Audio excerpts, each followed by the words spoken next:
Food biology, microbiology ఈ రెండింటికి ఏంటి మేడం?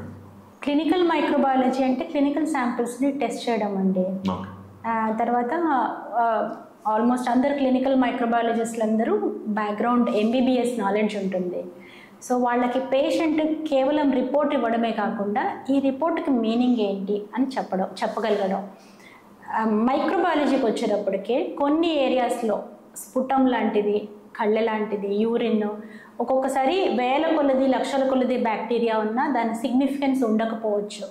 కొన్ని చోట్ల 10 బ్యాక్టీరియా ఉన్న స్టెరైల్ సైట్స్లో నుంచి దానికి ఎంతో సిగ్నిఫికెన్స్ ఉండొచ్చు. సో ఇవన్నీ ఏంటంటే శాంపుల్ ఎలా కలెక్ట్ చేశారు, పేషెంట్ ఎంత సిక్గా ఉన్నారు, ఆల్రెడీ యాంటీబయాటిక్ ఎక్స్పోజర్ అయిందా వాళ్ళకి, ఈ ఫ్యాక్టర్స్ అన్నిటిని బేస్ చేసుకొని క్లినికల్ మైక్రోబయాలజిస్ట్ ఆ పర్టికులర్ దీనికి రిపోర్ట్కి వాళ్ళు సలహా ఇవ్వగలరు క్లినీషియన్స్కి. Food microbiology and environment microbiology ఇది ఏంటంటే కేవలం అంటే వీళ్ళు జనరల్ మైక్రోబయాలజీ చదువుకున్న వాళ్ళు బ్యాక్గ్రౌండ్ దీంట్లో BSc general microbiology and food దీంట్లో వాళ్ళు వర్క్ చేస్తారు. సో అది సపరేట్ అనమాట. ఫుడ్ పాయిజనింగ్ అయిందా లేదా ఇవి చూడటము. ఇప్పుడు ఈ యాంటీబయాటిక్స్ వల్ల మన శరీరంలో గుడ్ బ్యాక్టీరియా కూడా ఒక్కోసారి వాటికి హానికి గురయ్యే అవకాశం ఉంటుందంట.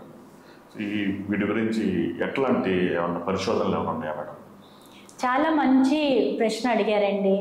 ఇప్పుడు మనము మన శరీరంలో మంచి చేసే బ్యాక్టీరియా కానీ వైరస్ కానీ పారాసైట్స్ వీటన్నిటిని కలిపి మైక్రోబయోమ్ అంటారు.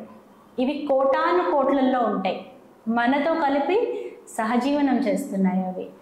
కాబట్టి వీటిని ఇప్పుడు మనం ఒక యాంటీ మైక్రోబియల్ వేసుకుంటే పాథోజెనిక్ బ్యాక్టీరియా అంటే మనకు హార్మ్ చేసే బ్యాక్టీరియా కాకుండా ఈ గుడ్ బ్యాక్టీరియా కూడా చాలా వరకు ఎరేజ్ అయిపోతాయి.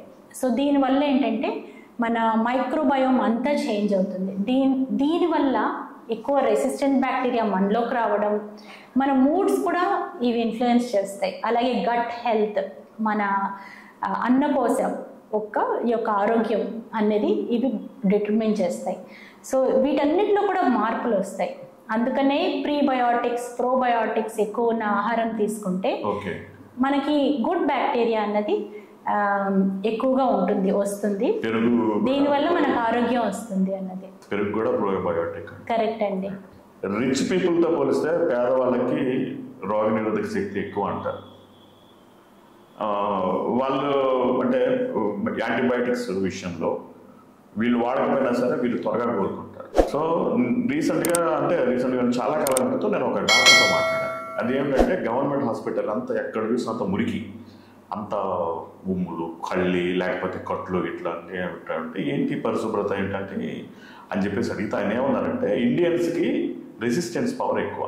సో ఇది ఎంతవరకు వాస్తవం అంటారు? అంటే పేదవాళ్ళకు కూడా సివియర్ ఇన్ఫెక్షన్స్ వస్తున్నాయి, సెప్టిసిమియాలు వస్తున్నాయి, అట్లాగే వాళ్ళలో కూడా ఐసీయూ అడ్మిషన్స్ ఉన్నాయి, వాళ్ళల్లో ఎక్కువ యాంటీబయాటిక్స్ వాడకం కూడా ఉంది. మనకి ఎగ్జాక్ట్గా డేటా అయితే లేదండి, ఇది కామన్ అబ్జర్వేషన్ అయి ఉండొచ్చు. రిలేటివ్గా ఇమ్యూనిటీ ఎక్కువ ఉంటుందని. పాశ్చాత్య దేశాలతో తీసుకుంటే వాళ్ళకి ఎలర్జీస్ అనేవి చాలా ఎక్కువ, ఎలర్జిక్ ఫినామినా, అది మన దేశంలో ఎక్కువగా ఉండదు. ఈవెన్ యాంటీబయాటిక్స్ తీసుకుంటే పెనిసిలిన్ అనే బేసిక్ యాంటీబయాటిక్కి ఎలర్జీస్ అనేవి చాలా ఒక 25 to 30% దాకా జనాలకి ఎలర్జీ ఉంటుంది. అడగకుండా పెనిసిలిన్ ఎలర్జీ ఉందా అని ఇస్తే ప్రాణానికే ప్రమాదం రావచ్చు. కానీ మన దేశంలో ఎవరు నీకు పెనిసిలిన్ ఎలర్జీ ఉందా అని మిమ్మల్ని ఎప్పుడన్నా అడిగారు ఎవరన్నా? సో అది కామన్గా ఇచ్చేస్తూ ఉంటారు.